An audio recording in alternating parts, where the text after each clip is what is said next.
এই মডিউলে আমরা জাস্ট ফ্রন্ট এন্ড ডেভেলপার হিসেবে তোমার কাজের ইফিসিয়েন্সি বা প্রোডাক্টিভিটি পাওয়ার জন্য কী কী করা লাগবে সেটার হালকা একটু ধারণা দিছি।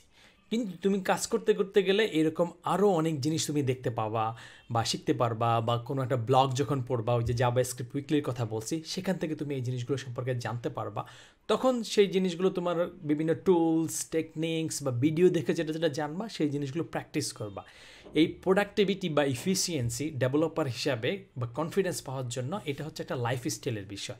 একজন ডেভেলপার শুধুমাত্র একবার শিখে সারা জীবনের জন্য ডেভেলপার হয়ে যায় না, তাকে কন্টিনিউয়াস লার্নিংয়ের মধ্যে থাকতে হয়। কোথায় কী হচ্ছে, কিভাবে কী করতেছে, নতুন কী টেকনিক আসলো, নতুন কী টুলস আসলো, সেই জিনিসগুলো এক্সপ্লোর করে ট্রাই আউট হয়। এবং যখন সে ট্রাই আউট করে তখন আবার এই জিনিসটা আবার অন্যদেরকেও জানায় দেয়। এতে কি হয়, সে নিজেও জানলো এবং যখন আরেকজনকে জানাইতে চায় তখন তার ভিতরের নলেজটাও আরও পাকাপোক্ত হয়।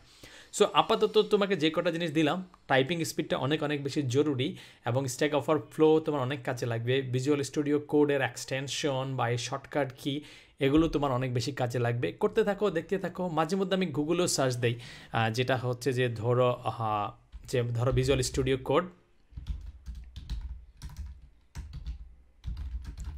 Tips and tricks.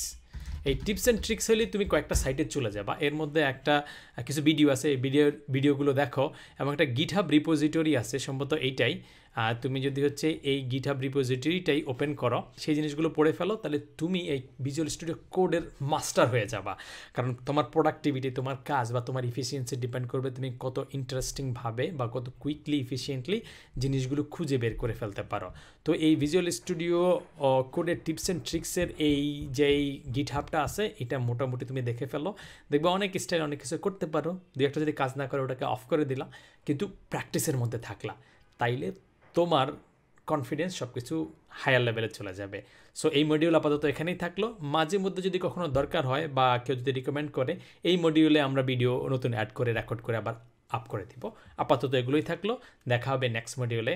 Take care.